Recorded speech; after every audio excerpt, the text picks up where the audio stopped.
AICC in-charge Meenakshi Natarajan PCC chief Mahesh Kumar Goud భేటీ అయ్యారు. జూబ్లీహిల్స్ కాంగ్రెస్ అభ్యర్థి నామినేటెడ్ పోస్టుల భర్తీపై చర్చిస్తున్నారు. జూబ్లీహిల్స్ కాంగ్రెస్ అభ్యర్థిగా అజారుద్దీన్ పేరు ఖరారు చేసే అవకాశం ఉంది.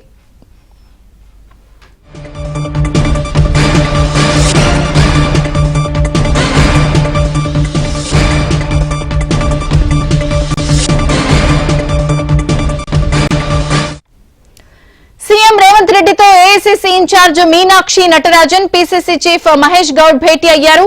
జూబ్లీహిల్స్ కాంగ్రెస్ అభ్యర్థి నామినేటెడ్ పోస్టుల భర్తీపై చర్చిస్తున్నారు.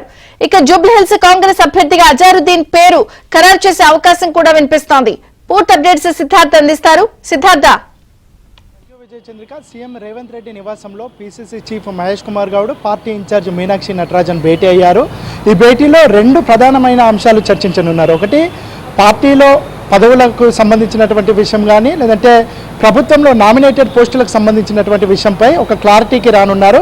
మొన్న ఖర్గే హైదరాబాద్కు వచ్చినప్పుడు జూలై 31 వరకు పదవులన్నింటినీ భర్తీ చేయాలని ఇక్కడి నేతలకు ఆదేశించారు. దీంట్లో భాగంగా ఇంకొక 2 రోజుల సమయం ఉన్నటువంటి నేపథ్యంలో ఇటు పార్టీ పదవులు, నామినేటెడ్ పోస్టులన్నింటినీ భర్తీ చేయాలని ప్రభుత్వం భావిస్తుంది. దీనికి సంబంధించినటువంటి లిస్టు ఇప్పటికే ప్రిపేర్ అయింది. నిన్న మీనాక్షి నటరాజన్ పార్టీకి సంబంధించినటువంటి ఇన్ఛార్జీలతో సమావేశమైంది. ఉమ్మడి జిల్లాల వారీగా 10 జిల్లాల ఇన్ఛార్జీలతో సమావేశమైంది.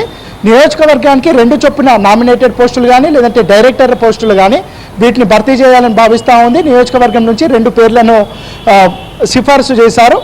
దీనికి సంబంధించినటువంటి లిస్టును కాసేపట్లో సీఎం రేవంత్ రెడ్డి దగ్గర డిస్కస్ చేయనున్నారు. ఆ డిస్కస్ చేసిన తర్వాత పేర్లను కన్ఫర్మ్ చేసే అవకాశం ఉంది. కన్ఫర్మ్ అయిన తర్వాత ఈ రోజు కానీ రేపు కానీ వీటికి సంబంధించినటువంటి జీవోలు వచ్చే అవకాశం ఉంది. 119 నియోజకవర్గాలకు గాను 240 మందిని కొత్తగా పదవులు ఇవ్వాలని ప్రభుత్వం భావిస్తూ ఉంది. దానికి సంబంధించినటువంటి అనౌన్స్మెంట్ ఈ రోజు కానీ రేపు కానీ జరగవచ్చు. ఇక జూబ్లీహిల్స్ ఉప ఎన్నికకు సంబంధించినటువంటి అంశం కూడా సీఎంతోనే PCC chief Mahesh Kumar Goud, party incharge Meenakshi Natarajan చర్చించనున్నారు. జూబ్లీహిల్స్ ఉప ఎన్నికలకు సంబంధించి ఇప్పటికే కాంగ్రెస్ పార్టీ 2 సర్వేలు చేయించింది. దాంతోపాటు అక్కడ 2 మంత్రులను ఇన్ఛార్జ్గా వేశారు. దాంతోపాటుగా అక్కడ ఉన్నటువంటి విషయాలను ఎప్పటికప్పుడు తెలుసుకుంటున్నారు. అక్కడ ఏ స్ట్రాటజీతో ముందుకు వెళ్తే జూబ్లీహిల్స్ ఉప ఎన్నికల్ని కాంగ్రెస్ పార్టీ గెలవగలదు అనే అంశానికి సంబంధించి ఇప్పటికే కసరత్తు చేశారు. దాంట్లో భాగంగా అజారుద్దీన్ మొన్న పోటీ చేసి చాలా స్వల్ప మెజార్టీతో ఓడిపోయాడు.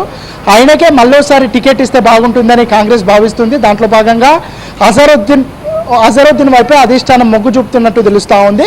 ఇక దీనికి సంబంధించినటువంటి అనౌన్స్మెంట్ కూడా 1-2 రోజుల్లోనే చేయాలని భావిస్తూ ఉన్నారు. ఎప్పుడు ఏ ఎన్నికలకైనా కాంగ్రెస్ పార్టీ చివరిగా అభ్యర్థిని ప్రకటిస్తుంది. దానివల్ల చాలా నష్టాలను కూడా చవిచూసింది. ఈసారి అలాంటి తప్పిదాలు జరగకుండా ఉండాలంటే ముందుగానే అభ్యర్థిని ప్రకటిస్తే బాగుంటుందని కాంగ్రెస్ భావిస్తుంది. దాంట్లో భాగంగా అజారుద్దీన్ పేరు పరిశీలిస్తున్నారు. అజారుద్దీన్ పేరే దాదాపు ఫైనల్ అయ్యే అవకాశం ఉంది. పార్టీ నుంచి రోహిన్ రెడ్డి కానీ, నవీన్ యాదవ్ కానీ, జావేద్ కానీ ఇట్లాంటి వాళ్ళు కూడా కాంగ్రెస్ పార్టీ నుంచి జూబ్లీహిల్స్ టికెట్ ఆశిస్తున్నారు. కానీ ఎవరికి విజయావకాశాలు ఉంటాయో అనే విషయాన్ని పరిశీలించి సర్వేల ఆధారంగానే కాంగ్రెస్ పార్టీ నిర్ణయం తీసుకొనింది. దాంట్లో భాగంగా అజారుద్దీన్కి ఇస్తే బాగుంటుంది అనే ఒక నిర్ణయానికి వచ్చినట్టు తెలుస్తూ ఉంది. దీనికి సంబంధించినటువంటి అనౌన్స్మెంట్ కూడా 1-2 రోజుల్లో తేలే అవకాశం ఉంది. మొత్తానికైతే చాలా రోజుల నుంచి కాంగ్రెస్ పార్టీకి సంబంధించినటువంటి కార్యకర్తలు కానీ, నాయకులు కానీ పదవుల కోసం చాలా రోజుల నుంచి ఎదురు చూస్తున్నారు. వాళ్ళకు ఒక తీపి వార్తననే చెప్పుకోవచ్చు. దాదాపు 240 మందిని ఒకేసారి ప్రభుత్వంలోకి తీసుకొని ఉన్నారు. ఇక ప్రభుత్వంలో నామినేటెడ్ పోస్టులు ఆశించి భంగపడ్డటువంటి వాళ్లకు పార్టీలో సముచిత గౌరవం ఇస్తామని కాంగ్రెస్ పార్టీ ఒక నిర్ణయం తీసుకుంది. పదవులు రానటువంటి వాళ్లకు ఇటు పార్టీ పదవులలో సముచిత న్యాయం ఇస్తామనే అంశాన్ని PCC chief Mahesh Kumar Goud, party incharge Meenakshi Natarajan నిర్ణయం తీసుకున్నారు.